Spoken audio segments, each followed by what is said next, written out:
BJP की केंद्र सरकार से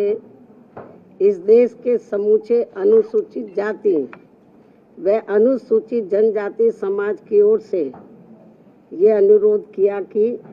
वर्तमान में चल रहे संसद सत्र में ही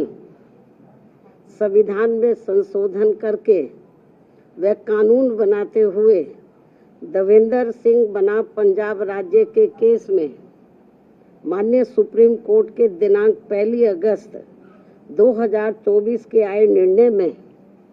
जिसमें कि एससी व एसटी वर्गों को आरक्षण देते समय क्रीमी लेयर लागू करने तथा इन वर्गों के लोगों का उप वर्गीकरण यानी कि सब क्लासिफिकेशन करके समूचे आरक्षण को ही इनके समूचे आरक्षण को एक प्रकार से खत्म कर दिया गया है, अर्थात निष्प्रभावी बना दिया गया है। इसके संबंध में अपनी बात रखी थी। इसी विषय पर कल दिनांक 9 अगस्त 2024 को टेलीविजन के चैनलों में ये दर्शाया गया कि बीजेपी के एससी व एसटी के सभी सांसद माननीय प्रधानमंत्री जी से मिले हैं और उन्होंने भी प्रधानमंत्री जी को माननीय सुप्रीम कोर्ट के इस निर्णय से आरक्षण खत्म होने की स्थिति उत्पन्न हो गई है, इससे अवगत कराया, जिस पर माननीय प्रधानमंत्री जी ने उन्हें ये आश्वासन दिया कि एससी व एसटी वर्गों के आरक्षण में क्रीमी लेयर तथा उनका उप वर्गीकरण नहीं होने दिया जाएगा, इस पर गौर किया जाएगा। प्रधानमंत्री जी द्वारा अपने सांसदों को दिए गए इस आश्वासन के बारे में कई न्यूज़ चैनल पर प्रसारण होने पर फिर मैंने कल ही दिनांक 9 अगस्त 2024 को एक ट्वीट करते हुए कहा कि जो ये आश्वासन दिया गया है, अगर वो पूरा किया जाता है तो इसका हमारी पार्टी स्वागत करेगी। तथा इसी ट्वीट में मैंने ये भी कहा कि परंतु इस आश्वासन को तो तभी पूरा किया जा सकता है जब केंद्र सरकार वर्तमान में चल रहे संसद सत्र में ही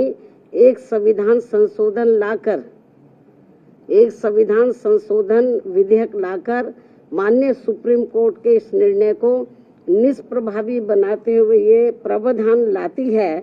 कि एससी एवं एसटी वर्गों के आरक्षण के लिए इन जातियों को कभी भी उप वर्गीकृत नहीं किया जा सकेगा तथा इन पर क्रीमी लेयर भी लागू नहीं होने दिया जाएगा। और साथ ही मैंने ये भी कहा कि आज इस मामले में विषम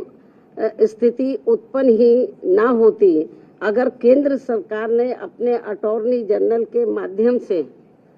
माननीय सुप्रीम कोर्ट के समक्ष एससी व एसटी समाज के उप वर्गीकरण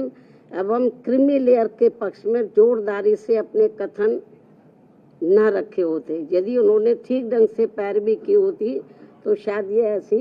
नौबत नहीं आती। और अब इसी सत्र में संविधान संशोधन न लाकर अचानक वर्तमान सत्र को ही तय की गई निश्चित तारीख के पूर्व ही कल दिनांक 9 अगस्त 2024 की शाम को अनिश्चित काल के लिए संसद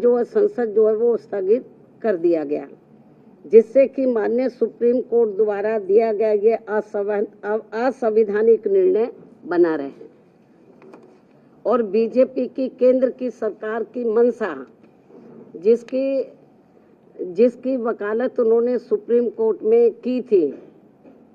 वह बनी रहे, जिसके तहत इस देश के समूचे एससी व एसटी वर्गों के लोगों को क्रीमी लेयर के बहाने तथा उनके बीच में उप वर्गीकरण करके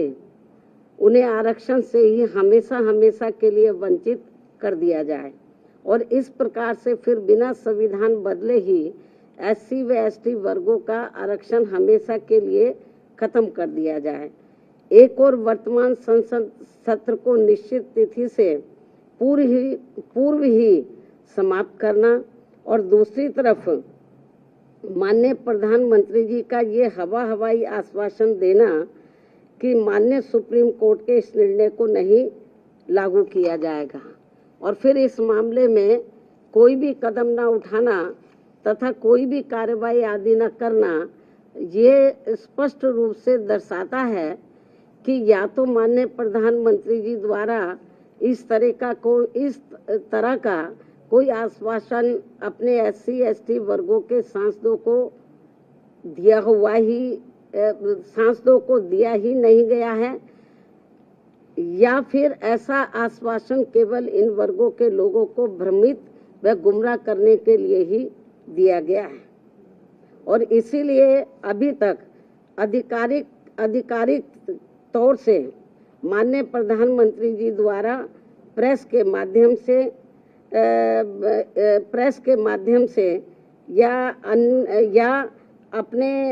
कुछ सरकारी ट्वीट के माध्यम से इस आश्वासन की कोई पुष्टि नहीं की गई है। केवल आश्वासन दिया जब वो MPs लोग मिले हैं, लेकिन अलग से कोई सरकारी तौर पर उन्होंने ना कोई प्रेस के द्वारा इस संबंध में बताया, ना कोई उन्होंने अपना कोई ट्वीट जारी किया सरकारी तौर पे, जैसे वो करते रहते हैं।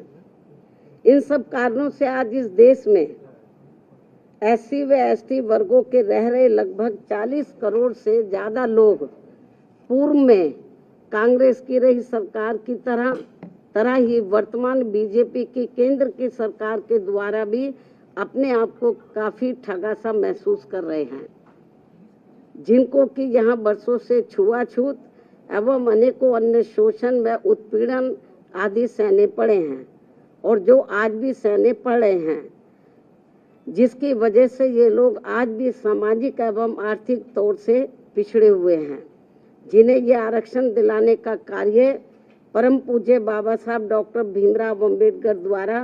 कांग्रेस पार्टी के भी विरोध के बावजूद अपने अथक प्रयासों से दिलाया गया है। जबकि केंद्र की सरकारों ने इस आरक्षण को खत्म करने के लिए समय समय पर लगातार अनेकों प्रयत्न किए हैं, जैसे कि सरकारी नौकरियों को खत्म करके कॉन्ट्रैक्ट के माध्यम से कार्य कराना, जिनमें उनके द्वारा नियुक्त कर्मचारियों पर कोई आरक्षण लागू नहीं होता है। सरकारी उपक्रमों अर्थात संस्थानों को निजी हाथों में बेचकर उनमें मिल रही लाखों की संख्या में नौकरियां, जिसमें SC व ST वर्गों को भी आरक्षण उपलब्ध था, वो भी खत्म कर देना। लाखों की संख्या में पदों को खाली करना। देश में लाखों पद जो कि SC व ST वर्गों के लिए आरक्षित थे, उन्हें सालों से खाली रखना और बाद में उन्हें समाप्त करके सामान्य वर्ग को दे देना। पदोन्नति में आरक्षण के लाभ से SC व ST वर्गों के कर्मचारियों को पहले ही माननीय सुप्रीम कोर्ट के एक पूर्व निर्णय जो कि नागराज के केस में दिया गया था, उसके तहत खत्म कर दिया गया था तथा जिस निर्णय को निष्प्रभावी बनाने के लिए संसद में संवैधानिक संशोधन विधेयक BSP के अथक प्रयासों से राज्यसभा में तो पारित हो गया था, परंतु उसके बाद वह लोकसभा में आज तक भी पास करने के लिए नहीं लाया गया है। और ये वही बिल है जिसको कि समाजवादी पार्टी ने अपने सांसदों के द्वारा कांग्रेस एवं BJP के साथ मिलकर संसद के अंदर ही फाड़ दिया था। और अब इसी प्रकार ही भाजपा की केंद्र सरकार ने अपने वकील अटॉर्नी जनरल के माध्यम से सुप्रीम कोर्ट में उप वर्गीकरण और क्रीमी लेयर के पक्ष में गलत दलीलें दिलवाई थी, जिसकी वजह से ही नागराज के निर्णय की तरह दविंदर सिंह बनाम पंजाब राज्य के केस में भी माननीय सुप्रीम कोर्ट द्वारा दिनांक 1 अगस्त 2024 को आरक्षण के विरुद्ध निर्णय दिया गया है, जिसका सीधा असर ये होने वाला है कि अब संपूर्ण SC व ST वर्गों को आरक्षण प्राप्त नहीं हो सकेगा, क्योंकि इस निर्णय के अंदर ऐसी व्यवस्था कर दी गई है कि अब पूरे देश में राज्य सरकारें अपने अपने राजनीतिक फायदे के हिसाब से SC व ST वर्गों के लोगों को आपस में ही लड़वाने का काम करेंगे। और इन वर्गों के लोगों को जीवन भर कोर्ट कचहरी के ही चक्कर लगाने के लिए मजबूर कर देगी और फिर अंत में इनके सभी आरक्षित पद खाली पड़े रहने के कारण या तो ये पद खत्म कर दिए जाएंगे, अन्यथा इन्हें सामान्य वर्ग को ही दे दिया जाएगा। ऐसे में मेरी इस देश के सभी एससी व एसटी वर्गों के सांसदों एवं एमएलए व एमएलसी तथा अन्य राजनीतिक पदों पर बैठे लोगों से भी, चाहे वो किसी भी पार्टी से चुनकर आए हों, उन सभी से ये कहना है कि ये लोग बीजेपी, कांग्रेस, समाजवादी पार्टी, आम आदमी पार्टी व अन्य पार्टियों की भी एससी व एसटी वर्गों के आरक्षण के विरुद्ध उनकी नीयत व सोच से जरूर सजग हो जाएं, सचेत रहें और अपने मूलभूत संवैधानिक आरक्षण के अधिकारों को खत्म होने से बचाने के लिए एकजुट होकर इसके विरुद्ध अपनी आवाज एक संवैधानिक और शांतिपूर्वक तरीकों से पूरी जोरदारी से उठाएं, वरना अब इस देश के एससी व एसटी वर्गों के लोगों को हमेशा हमेशा के लिए आरक्षण से वंचित कर दिया जाएगा। फिर वो चाहे नौकरियों में आरक्षण हो या किसी राजनीतिक पद के लिए हो, जैसे कि एमपी व एमएलए आदि के लिए हो। इसके साथ साथ मेरा ये भी कहना है कि अब समय आ गया है जबकि माननीय उच्च न्यायालय एवं उच्चतम न्यायालय आदि की नियुक्तियों में भी एससी व एसटी वर्गों के लिए पद आरक्षित किया जाए, जिससे कि इन उच्च अदालतों में इन वर्गों के लोगों की भी बात सुनी जाए और समझी जाए और भविष्य में माननीय सुप्रीम कोर्ट द्वारा नागराज केस में दिए गए निर्णय एवं दिनांक 1 अगस्त 2024 को देवेंद्र सिंह बनाम पंजाब राज्य में दिए गए निर्णय की तरह के अन्य कोई और निर्णय एससी व एसटी वर्गों के विरुद्ध देकर उनके संवैधानिक अधिकारों का हनन न किया जाए। इसके अलावा मेरा सावधानी के तौर पर एससी व एसटी वर्गों के लोगों को ये भी कहना है कि दिनांक 1 अगस्त 2024 को माननीय सुप्रीम कोर्ट के द्वारा एससी व एसटी वर्गों के आरक्षण के मामले में दिए गए निर्णय को लेकर अभी तक भी कांग्रेस पार्टी चुप क्यों बैठी है? अभी तक भी कांग्रेस पार्टी चुप क्यों बैठी है? इन वर्गों को ये भी सोचने की बात है। इस पार्टी के बारे में इन वर्गों को ये भी सोचने की बात है। इसके साथ ही जहां जहां इस पार्टी की यानी कि कांग्रेस पार्टी की अपनी राज्य सरकारें हैं, तो वहां ये पार्टी अभी तक भी अपनी स्थिति क्यों नहीं स्पष्ट कर पा रही है? अर्थात वहां भी ये पार्टी चुप क्यों बैठी है? या फिर ये कहे कि हम इस निर्णय को यानी कि कांग्रेस पार्टी इस निर्णय को ही मानते हैं और इस पर ही अमल करते हैं जो अभी 1 अगस्त 2024 को माननीय सुप्रीम कोर्ट ने दिया है। इसके साथ साथ आम आदमी पार्टी, जिनकी पंजाब व दिल्ली में भी इनकी अपनी सरकार है, ये पार्टी भी इस मामले में अपनी स्थिति स्पष्ट करें कि ये पार्टी इस निर्णय को वहां लागू करेगी या नहीं। इस प्रकार इन पार्टियों की भी इस दोगली नीति से एससी व एसटी वर्गों के लोग जरूर सावधान रहें, जिन्होंने इस बार देश में 18वीं लोकसभा के हुए आम चुनाव में खासकर आरक्षण व संविधान को बचाने के नाम पर इन वर्गों का वोट हासिल करके अपनी अधिकांश सीटें जीत ली हैं, अपनी अधिकांश सीटें जरूर जीत ली हैं और अपनी एकमात्र हितैषी पार्टी बीएसपी को नुकसान पहुंचा दिया है। और अब अंत में मेरा इन जैसी अन्य सभी पार्टियों से भी यही अनुरोध है कि वे भी इस देश के करोड़ों एससी व एसटी वर्गों के लोगों के समक्ष इस निर्णय के मामले में अपनी अपनी पार्टी का स्टैंड जल्दी ही स्पष्ट करें, ताकि सही स्थिति इन वर्गों के सामने आ सके। बाकी जो पार्टियां चुप बैठी हुई हैं, अपनी स्थिति स्पष्ट करें। चुनाव में तो ये बड़ी बड़ी बातें कर रहे थे संविधान बचाने की, आरक्षण बचाने की। अब ये जो 1 अगस्त को जो अभी ये जो अभी रिसेंटली अभी जो निर्णय आया है, उस निर्णय पर तो अब ये संविधान नहीं दिखा रहे किसी को। अब ये आरक्षण की बात नहीं कर रहे हैं कांग्रेस पार्टी एंड कंपनी के लोग और भी पार्टियों के लोग, तो अभी नहीं ये संविधान की बात कर रहे, ना इनके आरक्षण की बात कर रहे। तो इसलिए मेरा यही कहना है इन सभी पार्टियों से, चाहे बीजेपी है, कांग्रेस है, केवल आश्वासन देने से, बीजेपी की ओर से आश्वासन आया, माननीय प्रधानमंत्री जी द्वारा केवल आश्वासन आया है, आश्वासन से काम नहीं चलेगा। इन लोगों को SC ST वर्गों को जो इस फैसले से, इस निर्णय से नुकसान हो रहा है, तो उस पर वो अपना सही स्टैंड ले। और ये कोई केवल आश्वासन से या गौर करने से, माननीय प्रधानमंत्री जी ने जो कहा है कि हम गौर करेंगे, आश्वासन दिया, उससे काम नहीं चलेगा।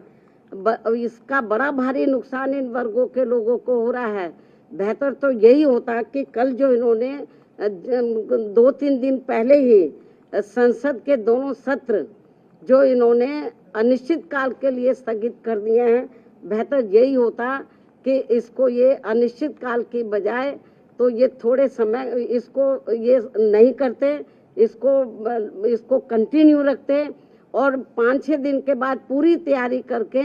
तो ये संशोधन विधेयक को ये पार्लियामेंट में इस मामले को लेकर पार्लियामेंट में संशोधन विधेयक ये लाते, लेकिन नहीं लाए। तो इसलिए मेरा माननीय प्रधानमंत्री जी से भी यही कहना है कि यदि आपकी इन वर्गों के मामले में नियत साफ है, तो आप अपने और मामलों में तो समय से पहले हाउस बुला लेते हैं, तो आप कभी भी हाउस बुला सकते हैं, अपनी तैयारी करें। और ये जो 1 अगस्त 2024 को जो माननीय सुप्रीम कोर्ट का निर्णय आया है, तो इस निर्णय को निष्प्रभावी बनाएं, हाउस बुलाएं मतलब, और मालूम भी पड़ जाएगा कि हाउस में सभी दलों का क्या स्टैंड है। और मुझे क्या लगता है कि ये इनको जल्दी करना चाहिए, ये ठीक नहीं है। वरना जिन राज्यों में अब राज्यों में जल्दी ही विधानसभा के आम चुनाव होने वाले हैं, तो इन वर्गों के लोग ना बीजेपी को माफ करेंगे, ना कांग्रेस को, ना अन्य पार्टियों को माफ करेंगे, क्योंकि इन्होंने इस बार जो 18वीं लोकसभा के आम चुनाव हुए हैं, उसमें इन वर्गों के लोगों के साथ बड़ा विश्वासघात किया, धोखा दिया है। इनको कहा कि हम संविधान बचाएंगे, आरक्षण आपका खत्म हो जाएगा। अब ये चुप क्यों हैं? अब ये लोग चुप क्यों हैं? तो लेकिन इससे साफ जाहिर है, ना ये संविधान को बचाने वाले हैं, ना आरक्षण को बचाने वाले हैं। अब ये समझ में नहीं आ रहा आरक्षण को लेकर, ये जो संविधान को दिखाते घूम रहे थे सभी पार्टियों के लोग, अब क्यों नहीं संविधान को दिखा रहे हैं? अब क्यों नहीं आरक्षण की बात कर रहे हैं कि इनका आरक्षण जो निष्प्रभावी हो गया है, तो इसको प्रभावी बनाने के लिए इनको पार्लियामेंट का सत्र जल्दी ही शॉर्ट नोटिस में इनको बुलाना चाहिए और अपनी स्थिति बीजेपी की सरकार को क्लियर करनी चाहिए और बाकी पार्टियों को भी अपना स्टैंड क्लियर करना चाहिए, क्योंकि ये कुछ जरूरी बातें कहने के लिए मैंने आज आप लोगों को तकलीफ दी है। हालांकि इससे भी मैंने पहले प्रेस बुलाई थी, लेकिन अब जो हालात जो स्थिति सामने आ रही है, कल मैंने ट्वीट भी किया, लेकिन ट्वीट में सारी बातें नहीं आ सकती हैं, ट्वीट में सारी बातें नहीं आ सकती है। इसलिए फिर मैंने सोचा कि मैं मीडिया बंधुओं के समक्ष जाकर अपनी पार्टी की सही स्थिति आप लोगों के सामने इस संबंध में रखूं, इसलिए आज मैंने आप लोगों को तकलीफ दी है। इन्हीं जरूरी बातों के साथ अब मैं अपनी बात यहीं समाप्त करती हूं। धन्यवाद। जय भीम व जय भारत।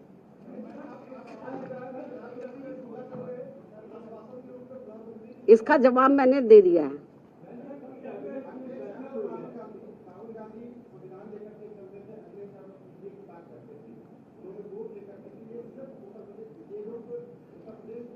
इसका भी जवाब मैंने दे दिया है, इसका जवाब दे दिया है। जाति जनगणना को लेकर हमने एक बार नहीं अनेकों बार कहा है कि केंद्र की सरकार की ये जिम्मेवारी बनती है। काफी बहुत पहले राष्ट्रीय जातीय जनगणना हुई थी देश में, लेकिन बरसों बीत गए हैं। अब केंद्र की सरकार की जिम्मेवारी बनती है, ये मामला राज्यों के ऊपर ना छोड़कर केंद्र की सरकार अपनी जिम्मेवारी समझे और इसकी राष्ट्रीय स्तर पर जातीय जनगणना होनी चाहिए।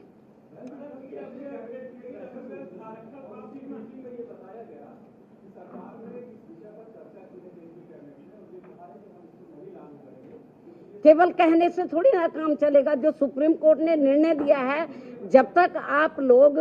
पार्लियामेंट का सत्र जल्दी नहीं बुलाएंगे और इसके ऊपर संशोधन विधेयक नहीं लाएंगे, उसको पास नहीं कराएंगे, तो माननीय सुप्रीम कोर्ट का जो निर्णय 1 अगस्त को आया वो इम्प्लीमेंट रहेगा तब तक। तो जब तक तो बहुत नुकसान हो जाएगा इन वर्गों के लोगों को। हाँ,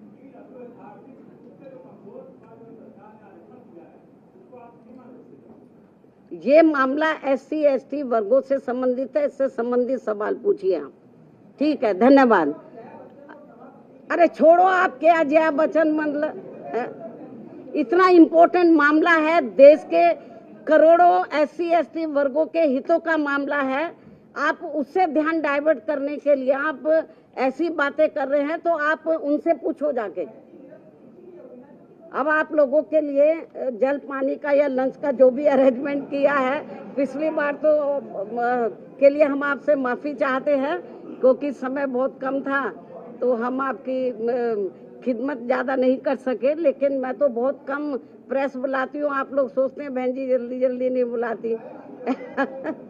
ठीक है, धन्यवाद।